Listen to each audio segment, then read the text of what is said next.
எல்லா புகழும் ஒருவனுக்கே.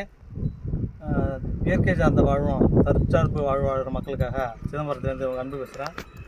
இப்போ நம்ம என்ன பார்க்க போகிறோன்னா, எருக்கஞ்செடி பார்க்க போகிறோம். எருக்கஞ்செடியோட தீமைகள், நன்மைகள், அதோட பயன்கள் இதெல்லாம் பற்றி எங்கெங்கே இது விளையும், அதோட பயன்கள்லாம் பற்றி நம்ம பார்க்க போகிறோம். இப்போ எருக்கஞ்செடி பொதுவாக எடுத்துக்கிட்டிங்கன்னா இதில் 2 வகை தான் இருக்குது. ஒன்று வெள்ளை இருக்குது, இன்னொன்று இந்த கலர் உள்ள இருக்கான். அதாவது வெள்ளை இருக்க என்பது பூ வந்து ஃபுல்லாகவே வெள்ளையாக இருக்கும். இன்னொன்று என்னென்னா, இந்த செடியோட தன்மையை பார்த்திங்கன்னா 12 வருஷத்துக்கு வந்து நீரே இல்லாத பகுதியில் நீர் இல்லாமலே இந்த செடி வளரக்கூடிய தன்மை உடையது. அவ்வளோ சிறப்பான மகத்தான தன்மைப்படுத்துள்ளது இந்த செடி. 12 வருஷத்துக்கு தண்ணியே தேவையில்லை. அது கட்டாந்தாரியாக இருக்கட்டும், அது ஒன்று முளைஞ்சிச்சின்னா 12 வருஷத்துக்கு வந்து தண்ணி இல்லாத கட்டாந்தாரில் கூட இது முளைஞ்சிருக்கும். இந்த இறக்கம் வந்து இதோட தீமைகள் பார்த்திங்கன்னா, இப்போ என் நண்பர் ஒருத்தர் என்ன செஞ்சார்னா, அந்த பூவை பறித்து மாலை கட்டுறதுக்கு எதுவும் பயனுக்காக வீட்டில் போய் பறிச்சுட்டு வந்துருக்காரு. பறிச்சுட்டு வந்து என்ன செஞ்சுருக்காரு, வீட்டுக்கு போய் கொடுத்துட்டு கையை கழுவினாரா என்ன மறந்துட்டாரு, கண்ணை சிமிட்டிட்டாருக்கு. கண்ணில் ஒரு மாதிரி எச்சல் இருந்துகிட்டே இருந்திருக்கு. இந்த எச்சல் இருந்துகிட்டே இருந்ததுன்னா சாயங்காலம் ஆக ரொம்ப அதிகமாக இருக்குது. மூஞ்சி போய் வாஷ் பண்ணிட்டுருக்காரு. வாஷ் பண்ணிட்டு தூங்கிட்டார். அந்த இரவு தூங்கிட்டு காலையில் எழுந்து பார்த்தா அவருக்கு வந்து கண் வந்து ரெட்டாகி ரொம்ப பாதிப்பு, கண்ணே பார்வையே மங்கலாயிடுச்சு. அதை அங்கே உள்ள அருகில் உள்ள மருத்துவர்கிட்ட போய் பார்த்துருக்காரு. அப்போ பார்க்குறப்ப என்ன ஆச்சுன்னா, பார்வையே அந்த ஒரு கண்ணில் தெரியல. அதில் உள்ள அந்த பால் த்ரெட்டாக இருக்கிறதுனால அதுமாரி இருக்குது அப்படின்னு சொல்லிட்டுருக்காரு. அதாவது வந்து பறிச்சு ஞாபகம் இல்லாமல், கண்ணில் கை வச்சு ஞாபகம் இல்லாமல் மறந்துட்டு என்ன தெரியலன்னு இருந்தாருன்னா, இன்றைக்கி அவர் ஒரு பார்வை தான் நின்றுப்பார். குணமாகிட்டார்னு வச்சுங்க. ஆனால் இது அலட்சியமாக வந்து நம்ம கையாளக்கூடாது. அதாவது குழந்தைகளை விட்டு பறிச்சுட்டு வர சொல்கிறது, இந்த சிறுவர்களை விட்டு பறிச்சுட்டு வர சொல்கிறது, இதை பற்றி ஒரு விழிப்புணர்வு மக்கள்கிட்ட இல்லை. யூஸ் பண்ணுறவங்க என்னென்னா, கரெக்டாக வாஷ் பண்ணிடணும். போய் பறிச்சு வந்தால் கையை வாஷ் பண்ணிக்கிட்டு தான் மற்ற இது பண்ணணும். வேறு எதாவது பிரச்சனை கூட பரவாயில்ல, நம்ம அட்ஜஸ்ட் பண்ணிக்கலாம்னு வச்சுங்க. ஒரு காயம் வருதுன்னா கூட சரி பண்ணிக்கலாம், அது ஒன்றும் பிரச்சனை கிடையாது. 4 அடியில் சரியாக போடும். ஆனால் கண்ணு தெரியல மிகப்பெரிய பாதிப்பு. அதுக்காக தான் இந்த பதிவை நான் போடுறேன். அதனால் என்ன சொல்கிறேன்னா, கண்டிப்பாக வாஷ் பண்ணுறேங்க. அது இந்த 100 நாள் திட்டம் வேலையில் வந்து இந்த பூவை பறித்து கையில் எடுத்துகிட்டு வந்தாங்க.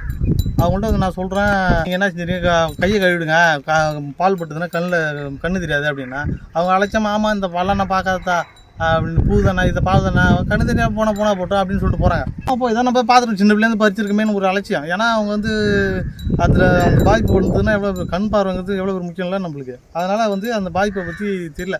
அதனால் மக்கள் என்ன செய்யணும், கண்டிப்பாக வந்து இதை வந்து பார்த்து கையாளணும். எந்த விஷயத்துக்கு கையை எடுத்தாலும், மருத்துவ ரீதியாக எடுத்தாலும் சரி, இல்லை நீங்கள் ஏதாவது இந்த அசிஸ்டம் இதெல்லாம் சொல்லுவாங்க, அந்த இதுக்கு இது பண்ணாலும் சரி, அந்த டாபிக் நம்ம போகணும்.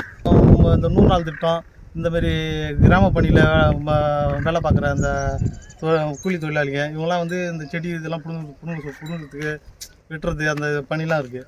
அப்போ வந்து பார்த்து கையாளணும். இந்த 100 நாள் திட்டத்தில் வந்து ஏழை மக்கள் என்ன செய்யும், அது அறியாமல் இந்த பூவை பறித்து இது பண்ணிட்டு விளாண்டுக்கிட்டு இல்லை வெட்டி இருந்தாலும் அப்படியே என்ன செய்வாங்க, போயெல்லாம் வாஷ் பண்ணிலாம் வர மாட்டாங்க. அதை வெட்டிட்டு இந்த செடியை வெட்டிட்டு ஒரு நேரம் பக்கமாக உட்காந்துருப்பாங்க. அப்போ என்ன செய்வாங்க, தண்ணி குடிக்கிறப்ப ஏதோ முகம் துடைக்கிறாங்கன்னு வச்சுங்க, கல்லில் போட்டுதுன்னா அது ஆபத்து தானே. இதோட மருத்துவ குணம்னு எடுத்து பார்த்துக்கிட்டிங்கன்னா, அதாவது அந்த டிபின்னு ஒரு நோய் இருக்குங்கள, அதுக்கு வந்து மிளகோட வந்து இந்த பூவை வந்து அரைச்சி 1000 மிளகுன்னு சொல்லுவாங்க, சித்தர்கள் சொல்லிடுறாங்க. இதை 1000 மிளகோட 1000 பூவை வச்சு அரைச்சி அதை வந்து 1000 உருண்டையாக தினமும் காலை மாலை அப்படின்னு எடுத்துகிட்டு வரணும்னு சித்தர்கள் சொல்லியிருக்காங்க. அது மட்டும் இல்லாமல் இந்த தேல்கடி, நடுவாகலி கடி, பூராங்கடி இதெல்லாம் வந்து மருத்துவமனைக்கு நம்ம போய் சிகிச்சை பெற்று வந்தாலும் அந்த வலி என்பது வந்து கடுமையாக இருக்கும், தாங்கவே முடியாது. அந்த வலி எப்படி இருக்குன்னா, ரொம்ப அப்படி அந்த கடுப்பு இருந்துக்கிட்டே இருக்கும் அந்த கொட்டின இடத்துல. அதுக்கு சொன்னோன்னா பெரியவங்க என்ன சொல்லுவாங்கன்னா, வயசானவங்களாம் தான் சொல்லுவாங்க, எத்தனை மணிக்கு கடிச்சிருப்பாங்க, ஒரு 5 மணிக்கு கடிச்சதா, இல்லை சாயங்காலம் கடிச்சது, காலையில் கடிச்சுன்னா சாயங்காலம் கடிச்சதா, அப்போ இது வந்து மறுநாள் சாயங்காலம் தான் அந்த வலி போகும் அப்படிம்பாங்க. அதெல்லாம் கிடையாதுங்க. அந்த அந்த சாரை நல்லா புழிந்து என்ன அந்த இடத்துல வச்சிங்கன்னா அந்த வலி வந்து அப்படியே குறையும். ஆனால் அந்த விஷத்துக்கும் இது மருந்து இருக்குன்னு சொல்கிறாங்க.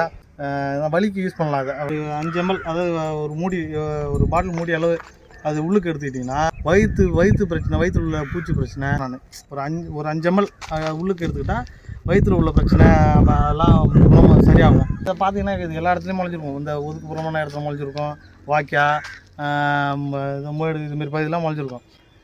இதில் நன்மைகள் நிறையா இருக்குது, அதே சமயத்தில் தீமைகளும் இருக்குது. ஆனால் அதை பார்த்து வந்து கையாளணும். இதில் ஒரு விஷயம் நான் சொல்கிறேன் என்னென்னா, இந்த பதிவில் வந்து நிறைய குறை ஏதாவது இருந்ததுன்னா சொல்லுங்கள், பதிவில் போடுங்க, கமெண்டில் போடுங்க. எனக்கு தெரியாத விஷயங்கள் கூட இருக்கும், அதுவும் எனக்கு கமெண்டில் போடுங்க. எனக்கு தெரிஞ்ச விஷயத்த நான் சொல்லியிருக்கேன்.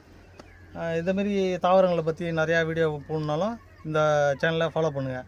இதில் நன்மைகள் தீமைகள் தாவரத்தை பற்றி நம்ம நிறையா வீடியோ போடுவோம்.